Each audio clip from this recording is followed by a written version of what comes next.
Radio influence voltage, or RIV, is a measurement of the voltage induced in a conductor due to electrostatic or electromagnetic fields generated by electrical equipment or other sources. It is defined in ANSI C 29.1 section 4.9 as the voltage that would be induced in a uniform conductor on the Earth's surface if the conductor is exposed to the electric and magnetic fields in accordance with clauses 4.92 and 4.93. RIV is measured in decibels above 1 microvolt per meter, or dB micro V/m, and is typically evaluated at frequencies between 150 kHz and 30 MHz. It is influenced by factors such as the distance and orientation of the source, the power and operating frequency of the source, the characteristics of the conductor, and ground conditions. Excessive RIV can interfere with radio and communication systems, particularly those operating in the affected frequency range. The consequences include distortion or loss of signals, reduced range and reliability of communication, increased noise and interference, and degradation of system performance. The acceptable level of RIV depends on the specific application and environment.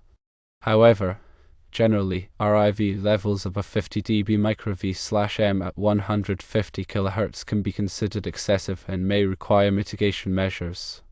To mitigate excessive RIV, various techniques can be employed. Firstly, shielding and grounding can be implemented. Secondly, filtering can be used. Thirdly, surge protection can be applied. Fourthly, proper equipment design and installation practices can be followed. Fifthly, relocation of sources and conductors might be necessary. Shielding involves enclosing the equipment or conductors within a conductive barrier to block electromagnetic fields. Grounding provides a lower impedance path for unwanted currents to flow to ground, reducing the voltage on the conductor. Filtering involves using filters to block or attenuate unwanted frequencies. Surge protection devices, or SPDs, protect equipment from voltage surges, which can contribute to RIV. Proper equipment design and installation practices minimize the generation and propagation of electromagnetic fields. Relocating sources and conductors can increase the distance between them, reducing the strength of the electromagnetic field. When measuring RIV, it's crucial to use calibrated equipment and follow standardized procedures to ensure accurate and reliable results. The measurement setup should minimize external noise and interference to obtain meaningful data. Analyzing the frequency spectrum of the RIV signal can help identify the dominant sources of interference. Based on the frequency signature, appropriate mitigation techniques can be selected.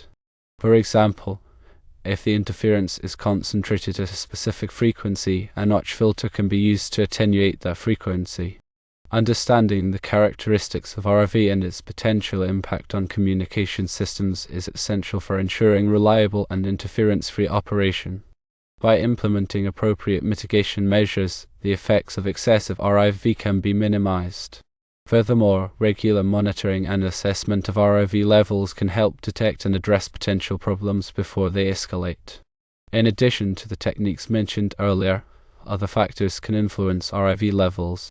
For example, the type of conductor used can affect the amount of voltage induced. Conductors with higher surface area or irregular shapes tend to generate more RIV. The presence of corrosion or contamination on the conductor surface can also increase RIV levels. Therefore, regular maintenance and cleaning of conductors are important for minimizing RIV.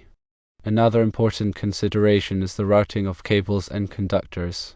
Running cables parallel to each other or close to grounded surfaces can increase the coupling of electromagnetic fields, leading to higher RIV levels. Proper cable routing and separation can help reduce this coupling. The use of twisted pair cables can also help reduce RIV by cancelling out electromagnetic fields. Furthermore, the grounding system plays a critical role in minimizing RIV. A well-designed and properly installed grounding system provides a low impedance path for unwanted currents to flow to ground, reducing the voltage in the conductors. The grounding system should be connected to a common ground point to avoid ground loops, which can increase RIV. The choice of materials used in the construction of electrical equipment can also affect RIV levels. Some materials are more susceptible to electromagnetic fields than others. Using materials with low permeability and high conductivity can help reduce RIV. The design of the equipment enclosure can also play a role in shielding electromagnetic fields. A well-designed enclosure can effectively block electromagnetic fields from escaping or entering the equipment. In addition to the technical aspects of RIV mitigation, regulatory compliance is also important. Many countries have regulations that limit the amount of electromagnetic interference that can be emitted by electrical equipment. Compliance with these regulations is essential for ensuring that equipment does not interfere with other electronic devices. Regular testing and certification of equipment can help ensure compliance with these regulations. The use of standardized testing methods and equipment is important for obtaining accurate and reliable results. The testing should be performed by qualified personnel with the necessary expertise and experience. In summary, radio influence voltage is a complex phenomenon that can have a significant impact on the performance of communication systems. Understanding the factors that influence RIV and implementing appropriate mitigation measures is essential for ensuring reliable and interference-free operation. By following best practices for equipment design, installation, and maintenance, the effects of excessive RIV can be minimized. Continuous monitoring and assessment of RIV levels can help detect and address potential problems before they escalate. Considering various factors can influence radio influence voltage or RIV levels. This includes the type of electrical equipment used, the operating frequency, and the surrounding environment. It is crucial to assess each situation individually to identify the specific sources and characteristics of RIV. Furthermore, ongoing research and development efforts are focused on developing new materials and techniques for reducing RIV. These efforts include the development of new shielding materials, filtering techniques, and grounding methods. The goal is to develop cost-effective and practical solutions for mitigating RIV in a wide range of applications. In addition to the technical aspects, education and training are also important for raising awareness of RIV and its potential impact. Providing training to engineers, technicians, and other professionals can help them understand the causes and effects of RIV and how to implement effective mitigation measures. Furthermore, promoting collaboration and knowledge sharing among researchers, manufacturers, and users can accelerate the development and adoption of new RIV mitigation technologies. This collaboration can take the form of industry consortia, research partnerships, and technical conferences. In addition to the measures discussed so far, there are several other factors that can influence RIV levels. One important factor is the presence of transient voltage surges.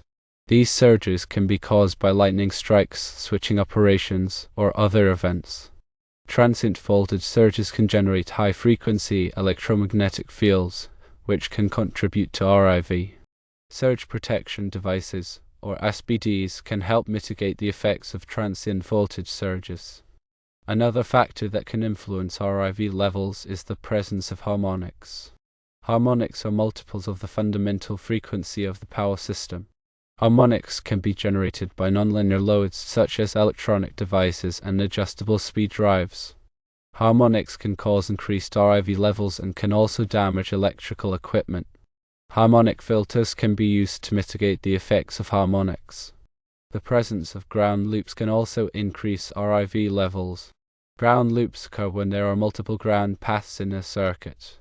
Ground loops can cause circulating currents, which can generate electromagnetic fields. Proper grounding techniques can help prevent ground loops. The use of fiber optic cables can also help reduce RIV. Fiber optic cables are immune to electromagnetic interference and do not generate electromagnetic fields. Fiber optic cables can be used to transmit signals in environments where RIV is a concern. The use of wireless communication technologies can also be affected by RIV. Wireless communication systems rely on radio waves to transmit signals. RIV can interfere with wireless communication systems, reducing their range and reliability. Proper shielding and filtering can help mitigate the effects of RIV on wireless communication systems. In addition to the technical measures discussed so far, administrative measures can also be used to reduce RIV. For example, limiting the use of certain types of equipment during certain times can help reduce RIV levels. Educating the public about the causes and effects of RIV can also help reduce RIV levels. In conclusion, radio influence voltage is a complex phenomenon that can have a significant impact on the performance of electronic devices and communication systems. Understanding the factors that influence RIV and implementing appropriate mitigation measures is essential for ensuring reliable and interference-free operation. Continuous research and development efforts are focused on developing new materials and techniques for reducing RIV. Education and training are also important for raising awareness of RIV and its potential impact. By working together, researchers, manufacturers, and users can develop and implement effective strategies for mitigating RIV. It is also important to note that the acceptable level of RIV can vary depending on the specific application and environment. For example, the acceptable level of RIV in a hospital may be lower than the acceptable level of RIV in an industrial setting. This is because medical equipment is often more sensitive to electromagnetic interference than industrial equipment. Therefore, it is important to consider the specific requirements of the application when determining the acceptable level of RIV. In addition to the factors discussed above, the age of the equipment can also affect RIV levels. As equipment ages, its components can degrade, leading to increased electromagnetic emissions. Regular maintenance and replacement of aging equipment can help reduce RIV levels. The design of the building in which the equipment is located can also affect RIV levels. Buildings with metal walls and roofs can act as shields, reducing the amount of electromagnetic radiation that can escape. However, buildings with large windows can allow electromagnetic radiation to escape more easily. The use of shielded windows can help reduce the amount of electromagnetic radiation that escapes from buildings. The location of the equipment within the building can also affect RIV levels.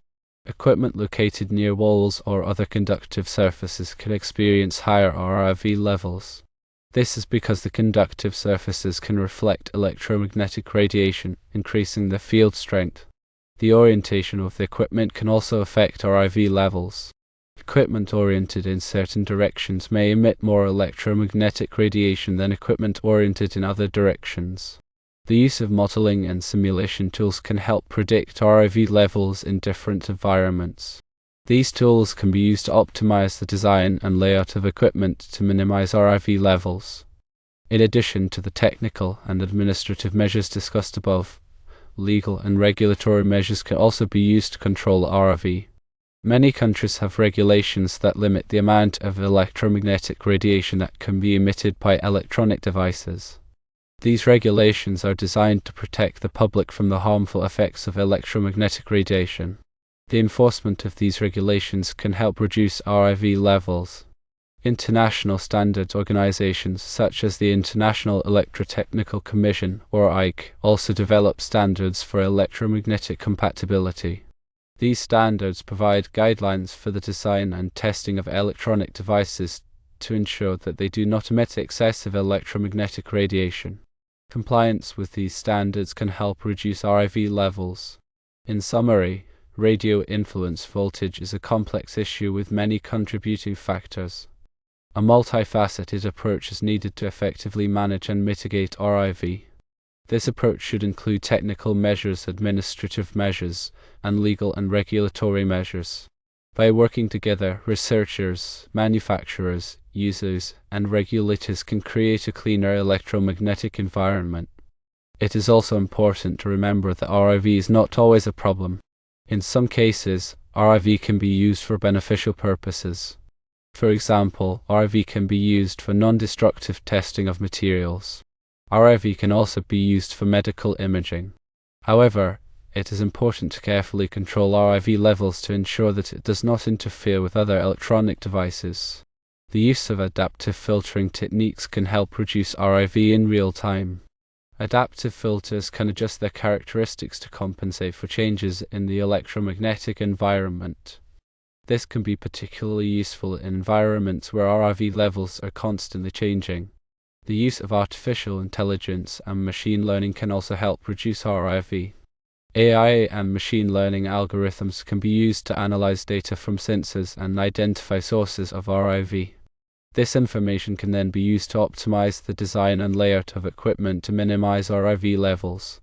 The development of new materials with improved electromagnetic shielding properties can also help reduce RIV. These materials can be used to construct enclosures and other components that block electromagnetic radiation. The use of metamaterials can also help reduce RIV. Metamaterials are artificial materials with properties that are not found in nature. Metamaterials can be designed to absorb or redirect electromagnetic radiation. The development of new antenna designs can also help reduce RIV. New antenna designs can be used to focus electromagnetic radiation in a specific direction, reducing the amount of radiation that is emitted in other directions. The use of cognitive radio techniques can also help reduce RIV. Cognitive radio techniques allow wireless devices to sense their environment and adjust their operating parameters to minimize interference. The use of dynamic spectrum access techniques can also help reduce RIV. Dynamic spectrum access techniques allow wireless devices to share the same frequency bands, reducing the demand for spectrum and minimizing interference. The use of interference cancellation techniques can also help reduce RIV. Interference cancellation techniques allow wireless devices to cancel out interference from other devices, improving their performance. In addition to the technical solutions discussed above, there are also a number of non-technical solutions that can be used to reduce RIV. These solutions include educating the public about the sources of RIV and how to reduce their exposure, promoting the use of energy-efficient appliances and equipment, and encouraging the development of sustainable infrastructure. By working together, we can create a cleaner and more sustainable electromagnetic environment.